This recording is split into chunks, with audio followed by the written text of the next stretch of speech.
Um, Welcome to Light Body Live.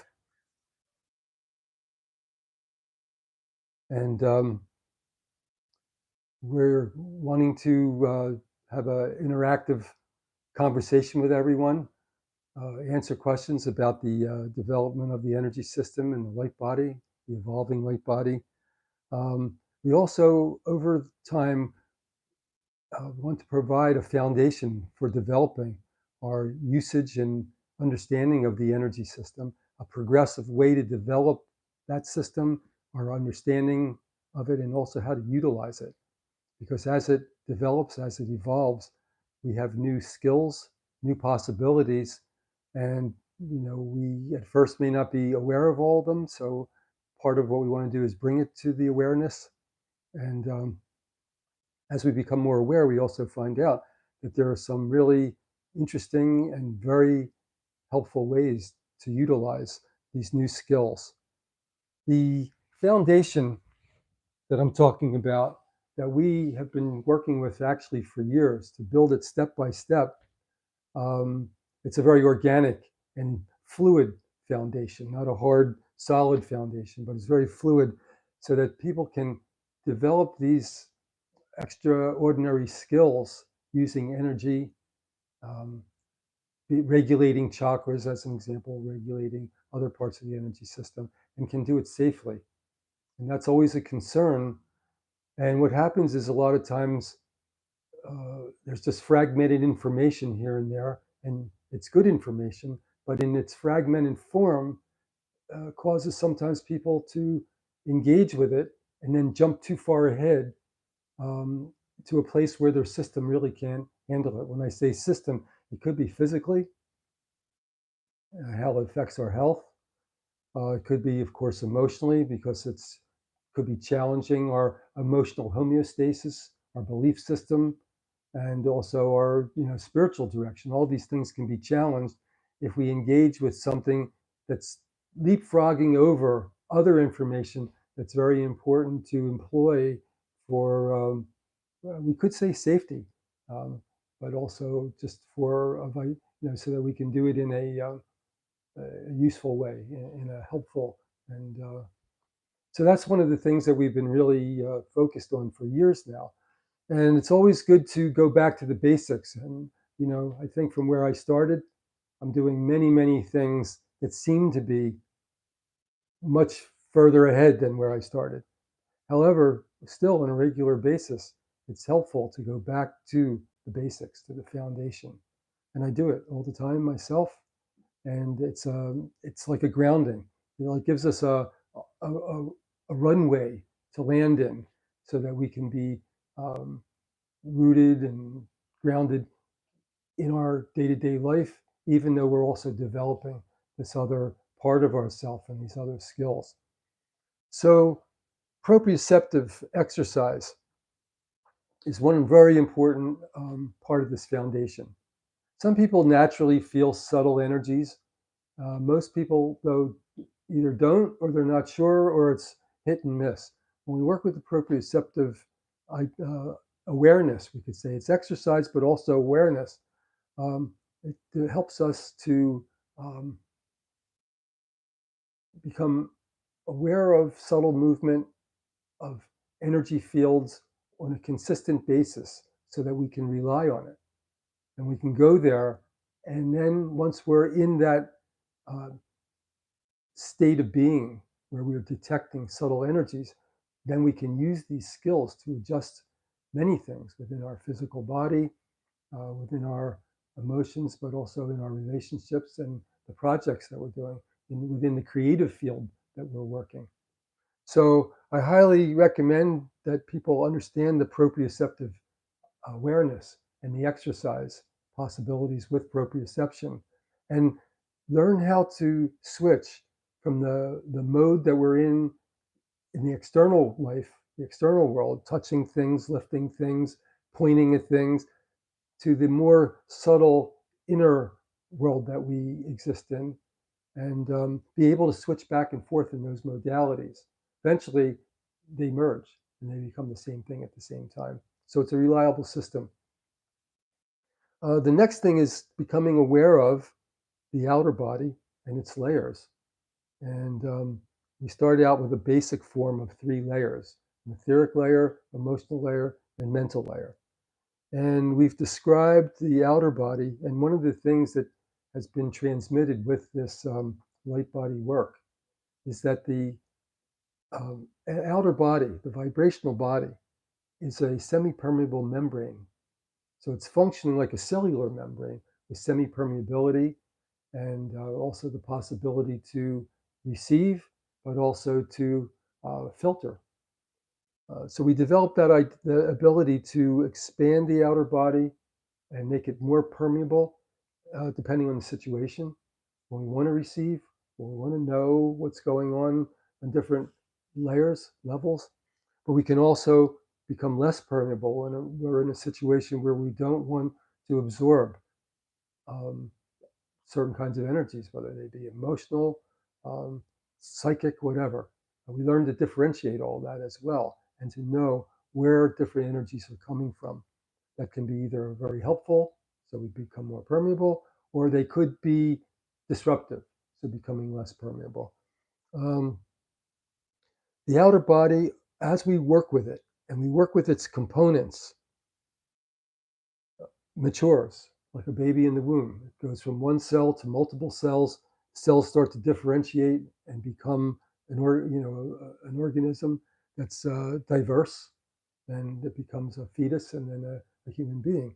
In the same way, the outer body starts out like just a couple of like very basic configuration, and then it becomes more specific as it grows and evolves, and it becomes the light body.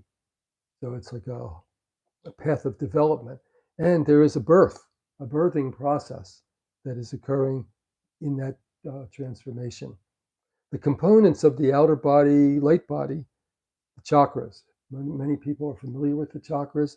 There's many books written about them. What the chakras do, what they, how they, well, less often how they actually interact with each other, but where they're located, which color, which tone, all these things. And those are very helpful starting points.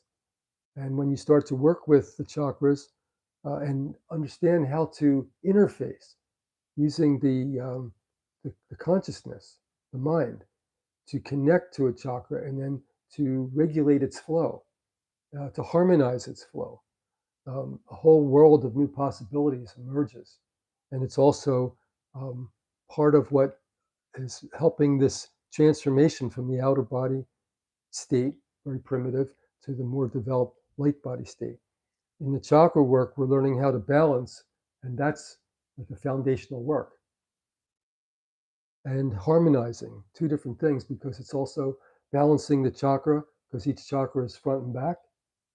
And harmonizing means harmonizing the whole chakra system with itself. Um, we have 5 pairs that are horizontal, and we have the crown and the root, which are more vertical, and there are extensions that we work with of that crown and root.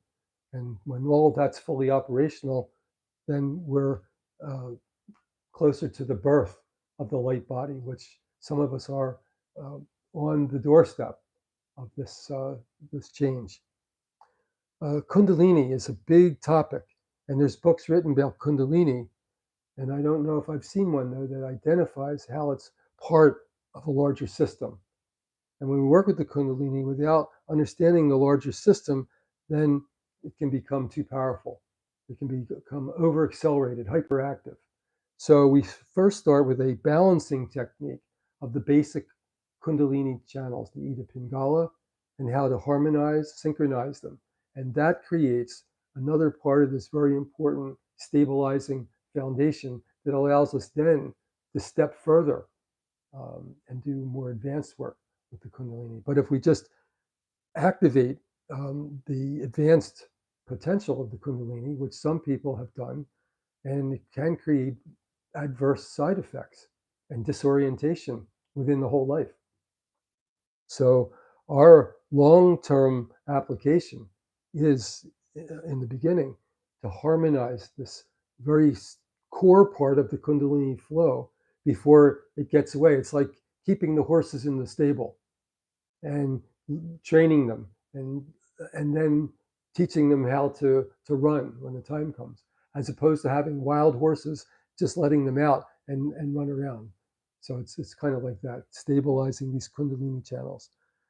The next thing that's very unique in the light body information is how the cranial rhythm, which has become known as part of a therapeutic work, like a body work, and it's detecting flows and flexibility within the body according to a rhythm.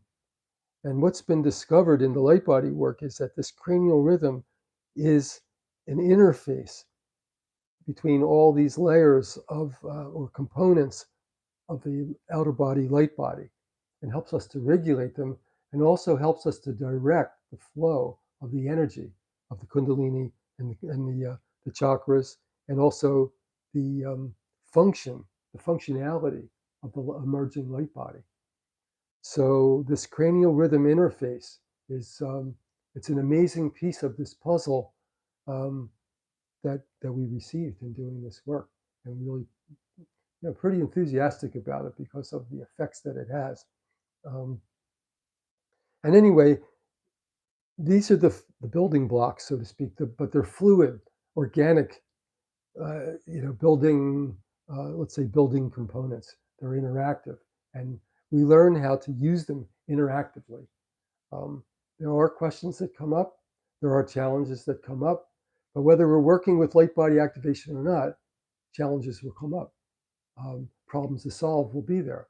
So we're choosing to do that here in a way that's activating um, our higher self, our higher consciousness. And if we're talking to each other right now, then clearly it's something that we're all interested in and want to discuss. So if any point anyone has a question, or it doesn't have to only be a question, something that you've been experiencing that you would like to share, um, I think that's very helpful for everyone, because even though we want to be autonomous, we can also function as a community at the same time. We can function as a community without sacrificing um, our individuality. They're actually the same thing at the same time at a certain level. So, shall I ask to take some questions?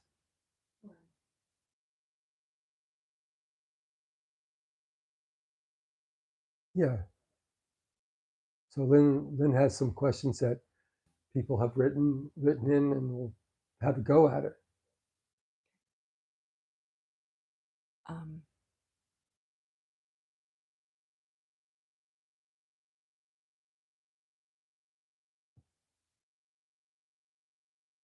we had an email come in from Andrea, who I think has been involved with your work for a while, asking about really issues with the membrane, the outer body membrane. And she's saying she's worked with it for a while, but to actually know that she's feeling it, and then also know when she's opening or closing it or making it more and less permeable, is very challenging. Mhm. Has a lot of sensitivities to light and sound and other people's energies. And she's saying, like, how do you take that into every day, really getting more able to feel and regulate your outer body?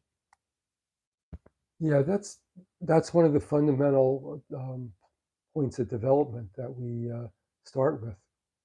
The proprioceptive work helps that, because as the more we go deep into the proprioceptive sensation, and first, we start in the physical body, which is an essential component also in our journey. It's our main vehicle in this human life, but it becomes a nucleus of the light body. It's like a nucleus. So, and even the kundalini, Ida Pingala, they function as a higher extension of the DNA. You can see that in the way that they flow. So as we go to the layers of the outer body, or the whole outer body itself, but I like to, in the beginning, work with the etheric layer, the emotional layer, and the mental layer. And the proximity of those layers to the physical body is another discussion because it's not linear, but we start with a linear basis of it. So like the etheric layer, the emotional layer, and then the mental layer. And another thing is that a lot of times we get the impression from looking at a picture in a book that they exist only outside the body, but they're also penetrating. They're penetrating deeply into the body, right down into the cellular level. So as much as those are extended out from the body, they're also extending into the body. There's an etheric layer internally, as well as from the skin surface out. Same with emotional, same with mental. The etheric body is more of a plasmic field, and so it starts to change over. The emotional body is more high frequency, and the mental body is more radiatory. Overall, though, it is like a plasmic, bioplasmic field. And when the proprioception is stimulated enough, we start to feel that vibrational body creates a pressure on the skin surface. All throughout the above and below, every point of the skin surface has this feeling of pressure. So that's an indicator that we've gotten to that point of awareness. Um, and when we're in the usual dense mode, where we feel like the body solid, everything else is like an empty void, it means that our energy system and our nervous system is processing within a certain frequency range.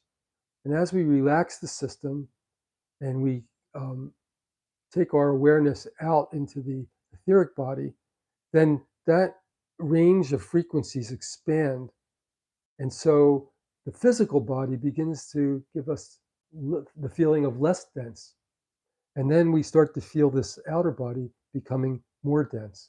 So it has to do with the migration of our attention, also bringing us to another range of frequencies, which then affects all of our perceptions, our tactile perception, because we feel the pressure.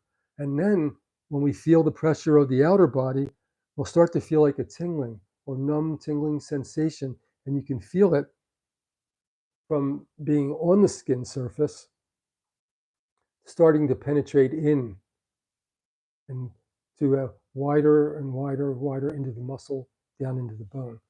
So these are experiences that you have along the way, and you feel that going inward, but outward you can feel this sensation like going up in an elevator, like it's a proprioceptive feeling going up in the elevator. And that means that the outer body is expanding. And again, the outer body functions like a membrane, so it's semi-permeable and also has selective permeability. As I mentioned, it can detect various qualities and decide to let some qualities in and keep some qualities out. Now, the difference with this membrane as compared with a cellular membrane is that we regulate this, or we can regulate this with our consciousness. Now, that it's there being regulated unconsciously as well, according to our moods, according to our body chemistry, our hormones. But once we get to this certain stage where we connect to it, then our consciousness has the ability to make it less permeable or more permeable, and to also guide the selectivity of it. Now, that's when we're expanding.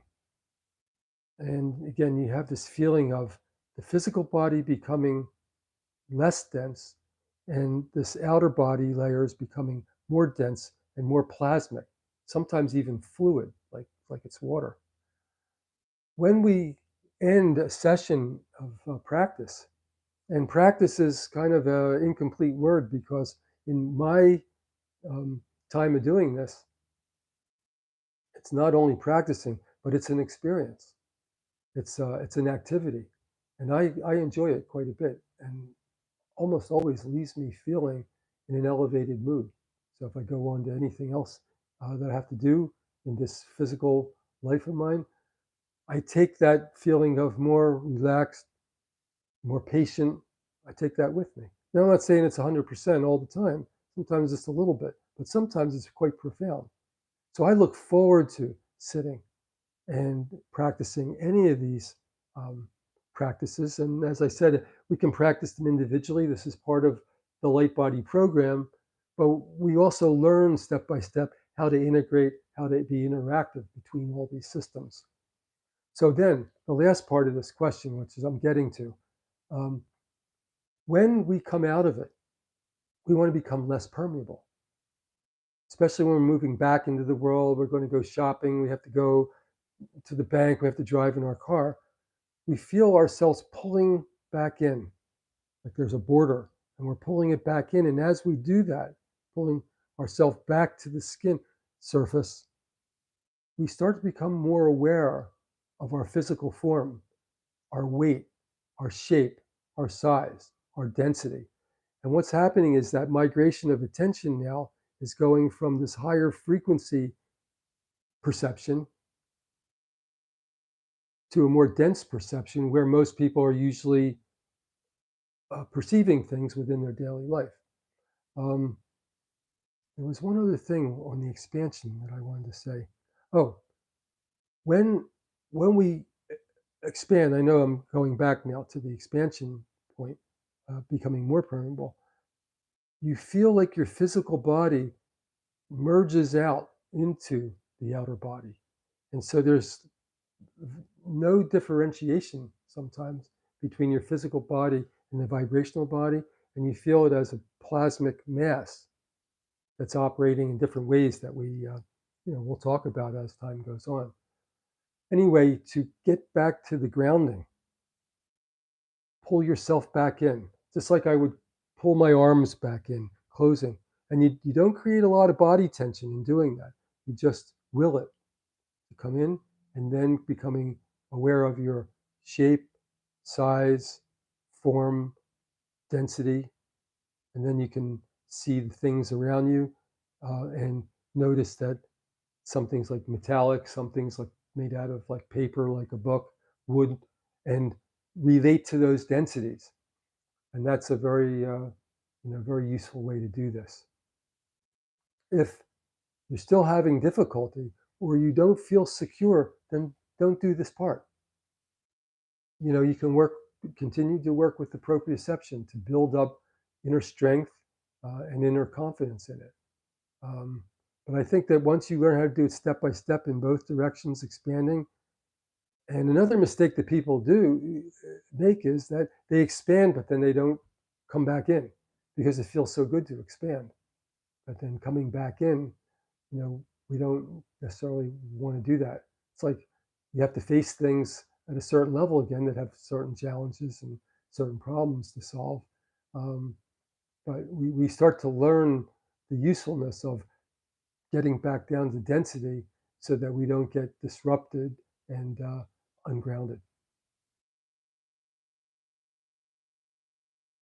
Adrian said, I find I'm letting all information in. The problem is some are good to break my limited beliefs, but some are draining energies. Yeah. And this is, yeah, like, how do you discern that you're discerning what's coming in and out?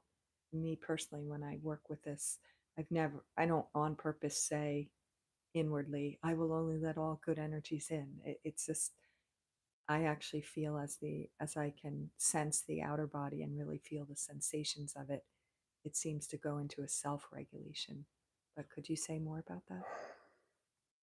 No matter what direction we're going in life, even if you have nothing to do with spiritual development or psychology or there's risk. There's risk in changing and there's risk in not changing. There's risk in having a new friend and having a partner. There's risk in staying alone. And, we could talk in depth about some of the specifics of those risks.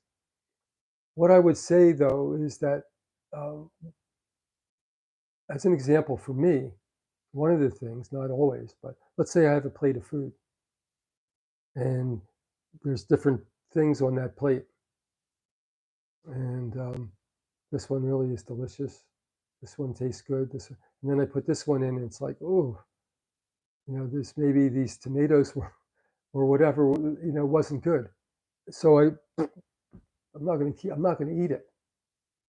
And so I made a discernment there that this tasted good. And even a lot of times with good quality food, you can, as soon as you eat it, you chew it, you can feel it nourishing you. You can feel that, like it's the energy of it spreading through the body. We need something that's not good quality and even spoiled. Like if you drank sour milk, you would just reject it. So the selective permeability of our outer body has that capacity. It is actually, we have clairvoyance, clairaudience, hearing. We have clairsentience, but we also have discernment, the selective permeability, which gives us the ability to taste vibrations in a sense. So we notice that, okay, I'm not going to put this in my outer body. I'm not going to put this in my mouth. I'm going to allow the things that seem to be nourishing to come in. So that's the selective part. Now, that's only one possibility. If you still feel unable with that, and you can move into that slowly. As an example, you could just work with this etheric layer because it is a protective layer, and work with that part and not work with the larger part of the outer body and get the feeling of that and just interact there. So, and you could even create that a little bit as a protective shield.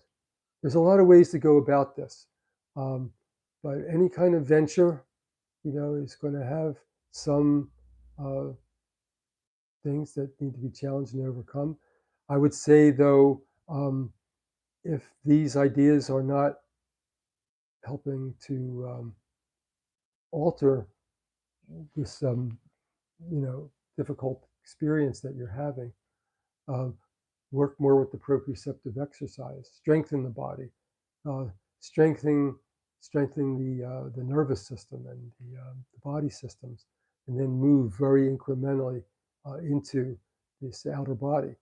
It could be so, there is a step-by-step progression, but sometimes you could, like as an example, venture to the chakra system and work with balancing the chakras, because we find some um, interesting imbalances. An example, one of the chakras can be really wobbling. Instead of like having a good steady symmetrical flow to it, it can be like wobbling, expanded, losing energy, and the chakra could be a draining point in the body, and it could be connected to emotions that are related to that chakra, like frustration, as an example, energy draining from that chakra. And if you work with it and you bring it back to symmetry, you contain it, and you connect it and harmonize it with the rear aspect, then in my usage of it, and a lot of other people that I've talked to, it really reduces this negative effects that we're having on other levels. So sometimes you just go to a basic balancing level, containment level, and then, creating the foundation again that you want to build um, this light body on.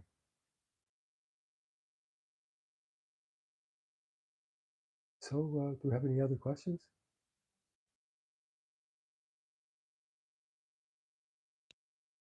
Had been a person who had asked also about the kundalini Yeah. and your training on that. Yeah, if you could say a little bit about how that fits in, and or when you've offered trainings on it and when you'll do more. And if I forget something, can you remind me? Um, so the question's about the Kundalini, and just to talk more about that, clearly it's a very literally a core component of the system. And you could say a lot about the Kundalini. It's there's a lot of things written about how it's a dormant energy that's in the sacral area, and through different practices, we raise the Kundalini, so to speak.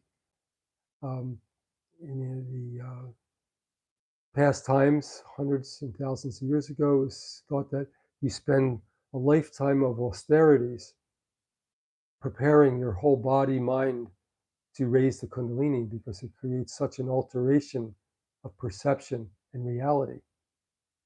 Um, and at the same time, as civilization and human beings have developed on a lot of levels, even though we think that clearly we still need to develop on some other levels.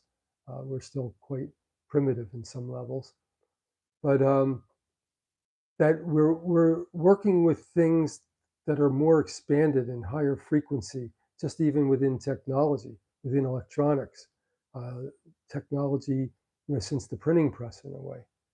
So um, that prepares some of the field, in my opinion. And I've met people with what is called kundalini syndrome, where the kundalini has exploded up, but the rest of the system has not been trained well to receive it. And the people really can seem to go off the track. So I was really encouraged in the light body work to understand that we deal with the kundalini uh, progressively. And we don't, if you get a book and it's talking about all these extraordinary powers that you get and all these potential things from the raising of the kundalini, people get excited and then they start to do exercises that really push the energy up. But then when it explodes, they don't know really how to handle it. And the people that I've worked with that had that happen, it was not always an easy path back. I've seen people make it back, um, but it was years of hard work to do it. So I don't recommend going into a book and reading, how to raise kundalini with chakra locks and breathing exercises that push it, but rather to proprioceptively identify the kundalini channels. And it's the primitive channels, the basic channel, the Ida and Pingala. And it's like that.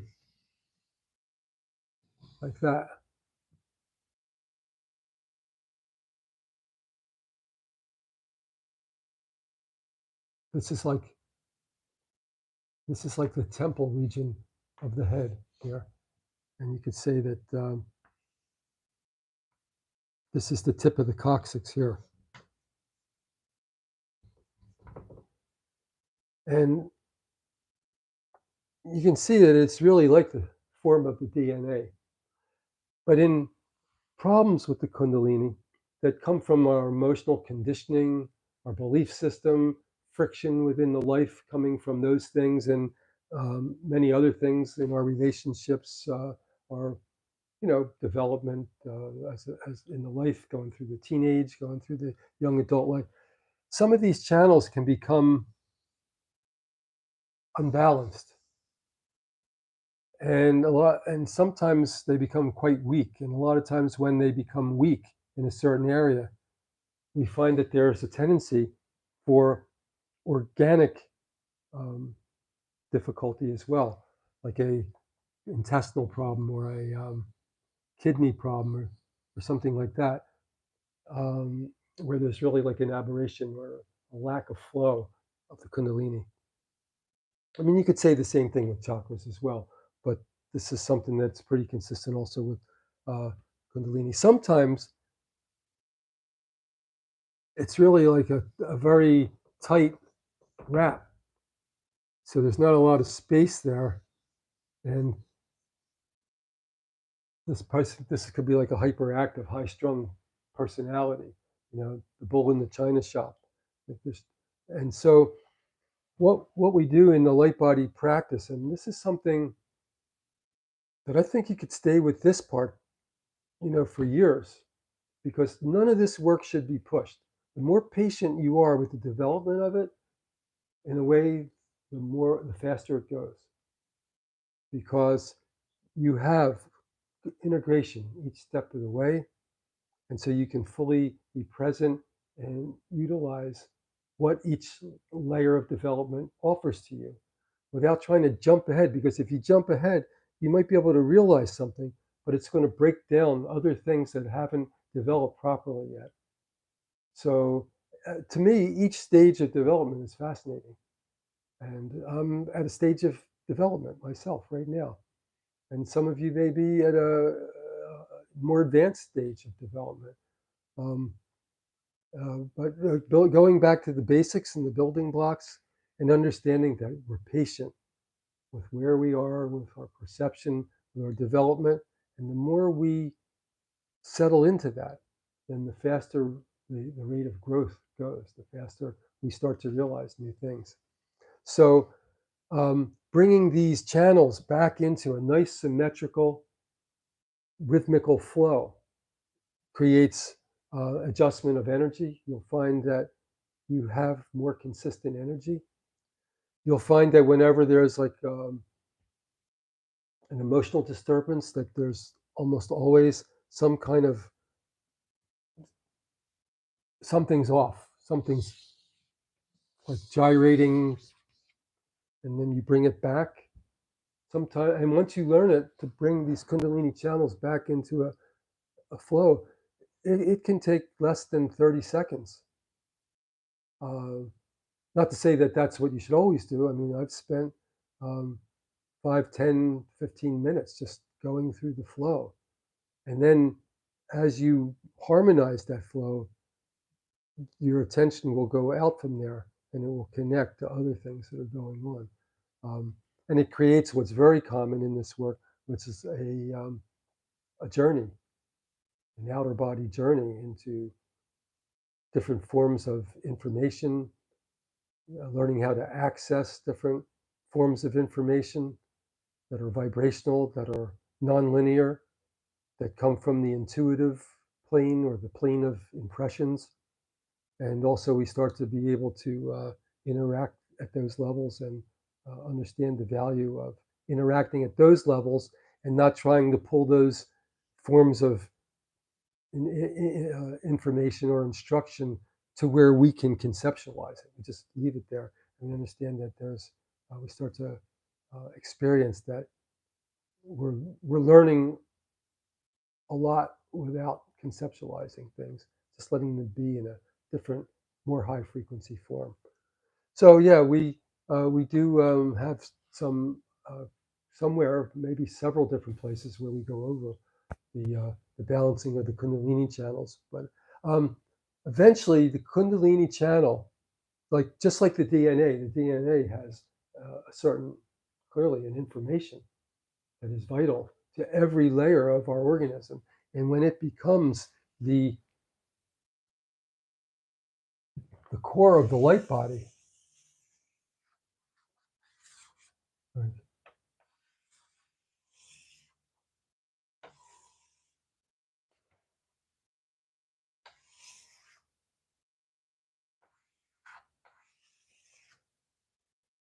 not only is it giving this information at a higher frequency level, like the DNA, it's still like a DNA, but at a higher frequency level, not so much biological, physiological, but now it becomes more related to the bioplasmic body.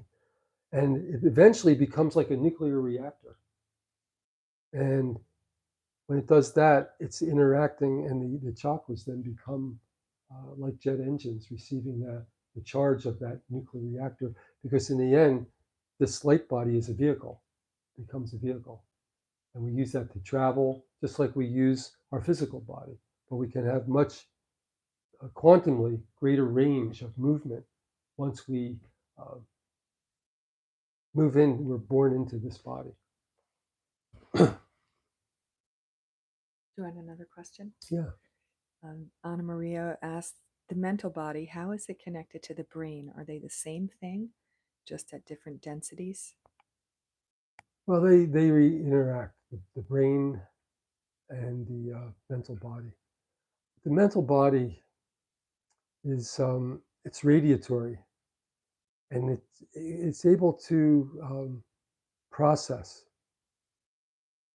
um, more abstract and nonlinear information. And that nonlinear level, as we will discover in our journey, is more a part of reality than the place where we usually function and define everything in linear terms. The brain, so-called brain, and there's a lot of changing ideas about the brain in modern research. Has like a lot of different levels of function. There are different centers for like feeling, for uh, pleasure center, pain center, these kind of things that are very physical, and our ability to think and our ability to uh, conceptualize memory. Um, you know, we're like linear memory, all part of the brain. The brain has like an abstract, or the right brain, more like the visual centers. So they definitely interact. Just also that the mental body, for many people, has not been activated that much. It gets activated when your consciousness becomes aware of it and starts to function at a higher rate, and then it starts to influence the brain. But of course, there's parts of our brain that have been developing for the whole entirety of evolution, and it still continues because now the brain is developing outside the cranium. Simultaneously, the cranium is trying to open. Our craniums are not going to be always exactly the way they are now. And we know that 150 years ago, scientists didn't think there was any movement in the head. And then they discovered there's these individual bones that move, and that they have like very fine joints that they move on. And that movement has what they call range or amplitude. So the cranium is moving, and what I think you'll discover, and if you use this cranial idea that we have, that the cranium is trying to open. And as it opens, it's allowing this part that's developing from our normal perception outside the cranium to actually become a vibrational plasmic part of our cranium. And that part will be very much involved in processing abstract reality, realities that are not linear time based, that are not directionally based. We're ways off from that. However, that has been identified in many high level spiritual, I say, doctrines as a more of reality than this physical form level that we usually think, well, this is reality. Um, and so we're developing this processing unit for that kind of reality. And that will be very important in the light body. As I've mentioned, the light body it's not just an energy field, it actually becomes a vehicle. Like our physical body is really a vehicle. And so that's another way that will be changing, that our brain now is changing and becoming, in a way, formulating outside the cranium, but our cranium is also expanding to allow that. And our craniums will, gradually change. And what I noticed is that since this is very fluid and not materialized, that when we are in a conversation like the one we're having now, and we're connecting to abstract, intuitive frequencies, that abstract body comes closer to the physical brain and in a way connects up. And then when we go back to our linear thinking, that this part of the brain kind of diffuses back into the outer body or mental body. So over time, actually, and to answer the question more simply, over time, they're becoming directly connected. And up till now, they've influenced each other. But the mental body is becoming more awakened, and the physical brain is continuing to evolve into a non-physicalized energetic state that surrounds the cranium especially when we have certain types of thinking, certain types of interaction with nonlinear planes of being. We had another question that's on a related front from Kit Price, who wrote, I had a question about the cranial sutures diagram. There's a suture down the forehead labeled emotional. I'm curious about how that works in the cranial and light body practice. Well, that emotional, that was originally, I think, and you'll have to check me on this one. That was published in the original book called Touch for Health, and they called this emotional, suture. Now, for most of us, that is not, differentiated suture, but it is like where there's an attachment behind the frontal bone of a major membrane, um, one of the cranial membranes. So that there are points along there that may have different qualities related to the rest of the body, and this is something that's more of a topic in Touch for Health. If you want to get that book and review it, it's very interesting information. That's all I can say about that at this time. I think that the suture is more an idea, though, of the attachment of this membrane that is, I would just say, it's kind of like vertical in the back of the frontal bone. Any other questions? So I'll just take a couple more minutes to see if you have any questions. Any comments? Also, something that you can contribute your understanding of everything.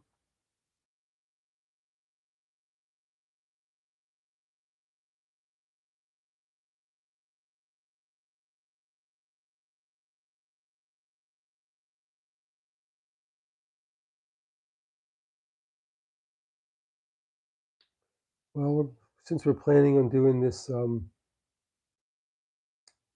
Light Body Live on a regular basis, there'll be plenty of time to talk about all these things in depth and detail. And people have been sending questions in more often in between our sessions, but certainly, once again, you're welcome to type one in while we're here live.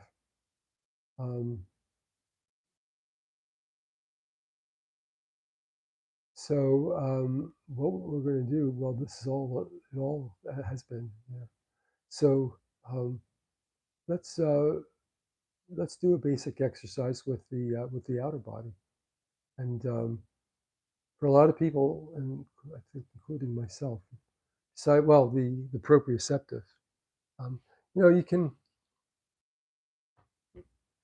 um, one way to activate proprioception is and this happens to some people anyway when they meditate.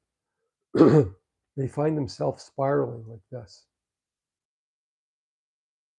It's very gentle flow. And sometimes you get the feeling to reverse. Not something that you really think of, but it just kind of happens. You find yourself going back and forth. There are different forces in our environment that have this kind of spiraling nature in both directions.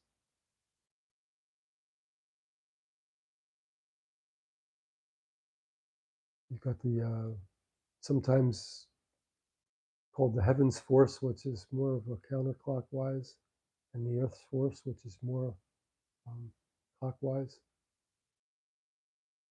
Centrifugal motion, centripetal motion. But anyway, when you do this, like floating through this motion, and like I said, when some people are meditating, the movement in the Earth's atmosphere picks up their body because they're in a less dense state.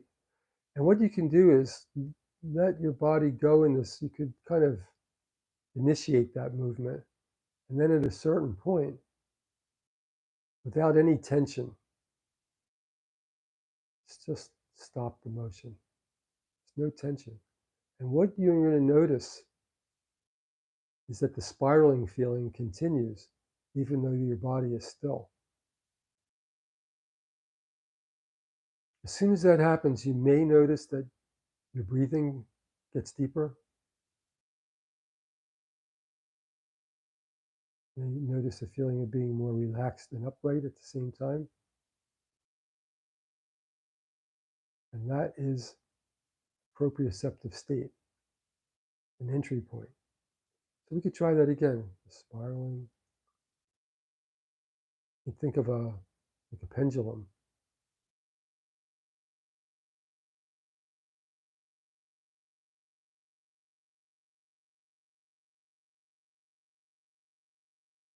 Top of your head, describing a circle, conical movement to an apex around the perineum. And then, whenever you're ready, gently, without tension, stop the motion and see if you can continue to feel the spiraling. And allow it to just go through the body. Relax and let it go through the bone structure, the muscles. You can take a deep breath in through the back of the nose, like we did in the last session, this proprioceptive breathing, parasympathetic breathing. Slowly out through the nose.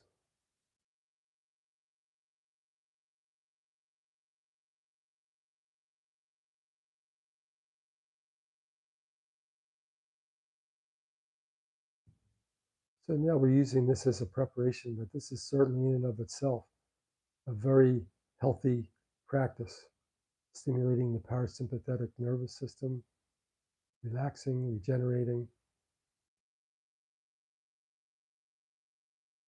creates a unifying the body systems. And then become aware of the body, the density of the body. How heavy is your body? The form, head, torso, legs, and arms.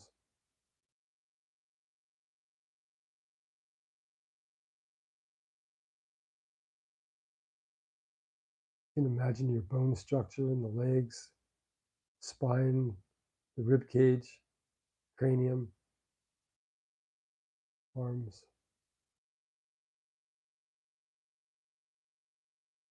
And identify the skin surface all around, in the back, the legs, the arms, the torso, neck, face, head. And if we move out a little bit from that skin surface, we can feel this layer that's the etheric body. You can feel it above and below, sides, front, and back.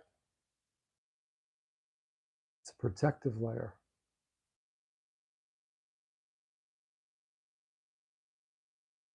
Closer to the body. And feel it surrounding everywhere. And as you feel that layer going out 2, 3, 4 inches,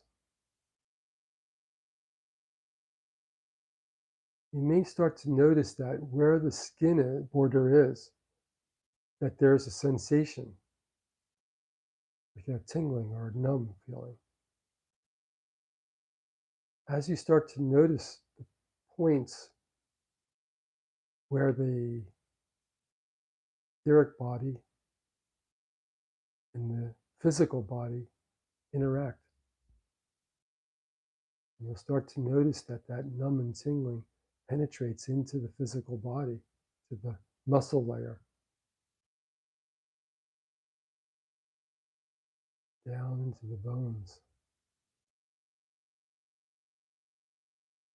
And it's interesting that as you feel it penetrate inward, you may notice that there's an expansion outward,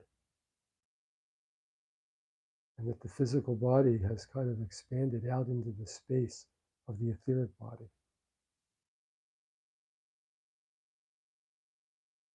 We go out another 6 inches to a foot, half a meter. There's the emotional body.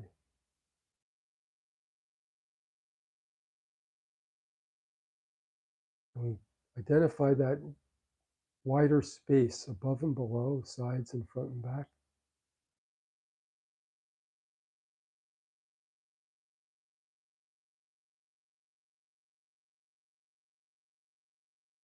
We can notice a feeling of that body. And the feeling also that the physical body now is expanding out further. And that space around the physical body is starting to have a feeling of density,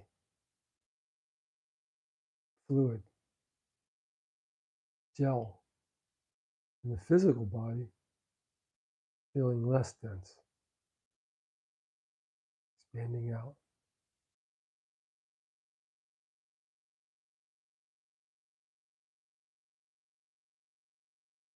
And you feel it all around the back, above and below.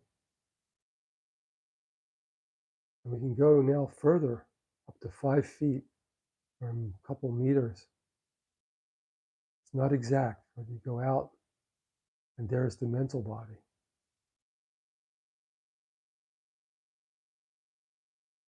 And you notice that mental body. It's a marker 5, 6 feet, a couple meters from the skin, above and below, sides, front and back.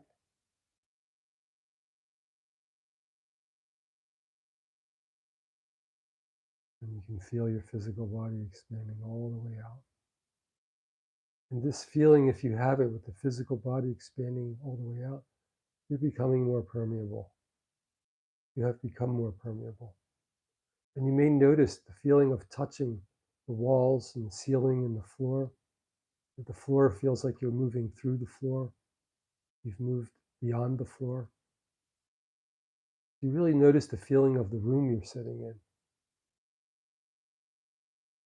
Some of you may even notice moving out beyond the room, beyond the walls.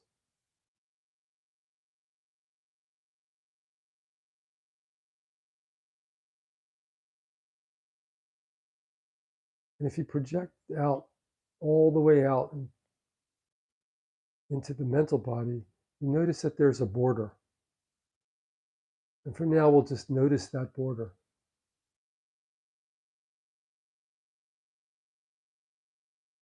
It's not really a strict line, it's like an area. The border is like an area. You notice that. You're sitting, noticing the etheric layer, the emotional layer, and the mental layer, and then a border. And keep your attention on that feeling, expanding out. And take a deep breath in, and breathe out.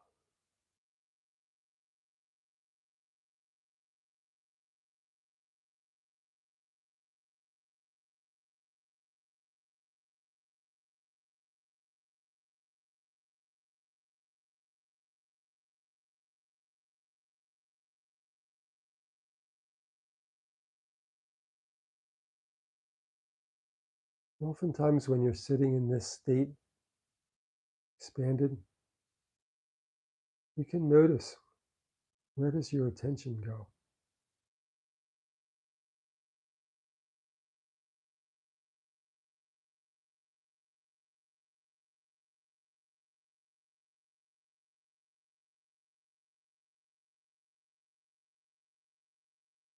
You notice what's coming to you, what's coming toward you.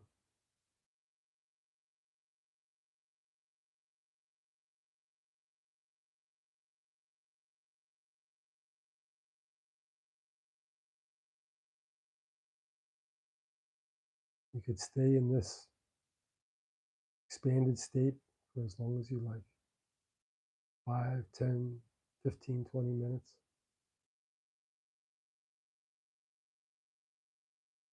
This is a state of active meditation.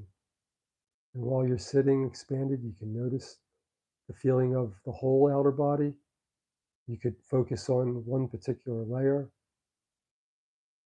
You could Focus on the physical body in this expanded state. Any kind of information that comes to you. Be very concrete information sometimes. Or just sitting in a very pleasant, relaxed state.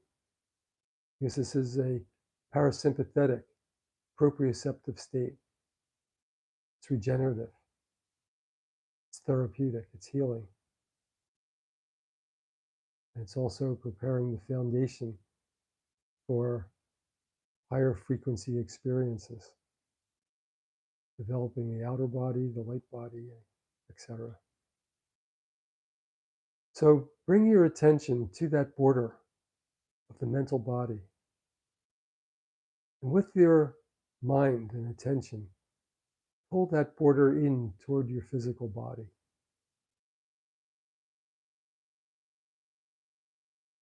And now you're coming down on the elevator. And pull your emotional body toward the skin layer.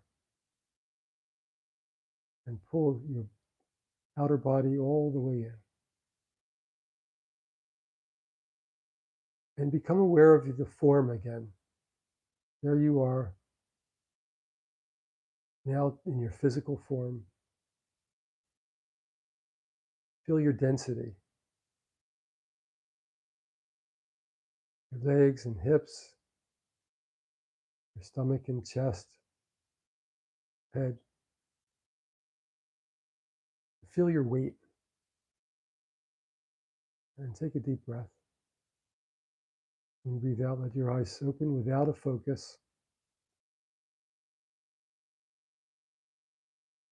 And as you come back into the room, focus and really concentrate on your density, your weight, your form.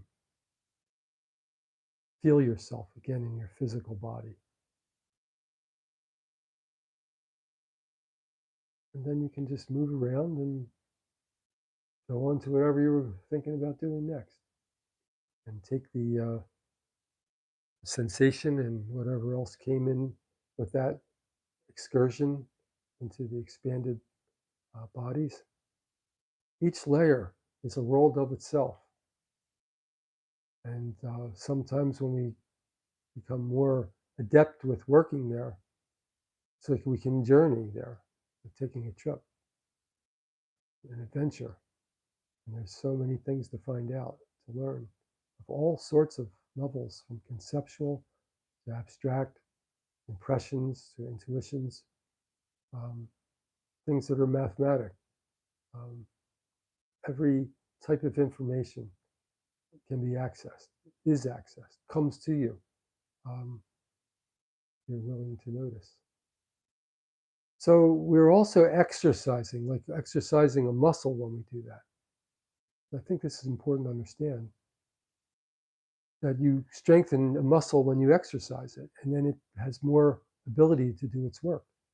When we expand and then we become more and less permeable with these membranes, we develop the consciousness's ability to regulate that, but also the strength of those membranes to perform their semi-permeable functions, their selective permeable functions. So we become more aware of the vibrations and energy that we're sending out, that we're receiving back in, and how we can regulate that. We're already having that happen. We're sending out, we're receiving in. We're not conscious of it. So when we become conscious of it, we have more possibility to regulate the quality of what's going out. And that's important, what's going out, but also what's coming in. So that is a practice that I do regularly, and you can do it too regularly. Are there any other questions? No? Okay. So Lynn, would you like to say anything before we wrap up? Thanks to Lynn, who's the technical operator and also taking part in all these light body activities. So, we're, I had such an impression, especially towards the end of that, you've talked about how a baby comes into awareness that they have limbs and then how to use them. And, at first a baby doesn't even know their feet are their feet, right? And that it really does take practice and time often to come into, first of all, an awareness of aspects or components of the developing light body, and then how to actually manage and use them to do things. And it really is important to be patient with ourselves. Like a little baby when they're learning to walk, usually the parents, hopefully the parents are not saying like, you idiot, don't, why do you keep falling down? And it takes a few months, and then every child also has a different development. And so that's also what was really had a strong impression of that. Like some people, it will be easier for them to contact and feel the chakras first, or certain ones. Other people, maybe the outer body layers or the cranial rhythm, and that it can really vary, and that also is normal. That there tends to be a progression, but it could really vary from person to person what parts they can connect to and which develop more rapidly. yeah, important, very important. The rate of development and how one person can develop faster at one level, another person develops faster in another level. How we develop as babies, for sure, children, it's really important to notice the different patterns and to encourage or to allow the development to go in its natural pace at different layers. I see that sometimes parents interfering with the child's natural rate of development, trying to push them faster, complaining that something's happening too slow. And most of the time, if let's say a child is seemingly too slow at something, a lot of times they're developing very deep internally at a level that's less visible. But if we keep bringing their attention to something, that we think should develop faster, we're interrupting that. And the other thing is like we're trying to get them to learn how to count. They don't need to learn how to count, when they're 3 years old. But that takes their brain into some kind of linear modality, and maybe robs a period of time for them to stay in their um, imagination, their creativity, the so-called right brain. And so, it's really important also to apply that to ourselves, that we're sometimes developing faster in one way, but we have to also be patient with parts that seem to be slower. Eventually, they all catch up. Um, and a lot of times, the rate of development has to do with the true nature of the person. I mean, it always does, actually. So, shall we call it a day? All right. Well, um, it's been, well, yeah, I've enjoyed myself sitting here and interacting with everyone, getting the questions and exploring those with everyone, um, and look forward to doing it again soon. If you'd like to learn more information about what we're doing, there are links below. And we have a whole variety of things that we offer. And if you have any questions about what we've talked about today, future questions, or any of the things about our offerings that we have in our courses, feel free to get in touch with us. And we look forward to seeing you again soon. And also feel free to share links to these live streams to clients that might find it helpful, and or family and friends. Thanks. Okay. Have a great time until we see you again.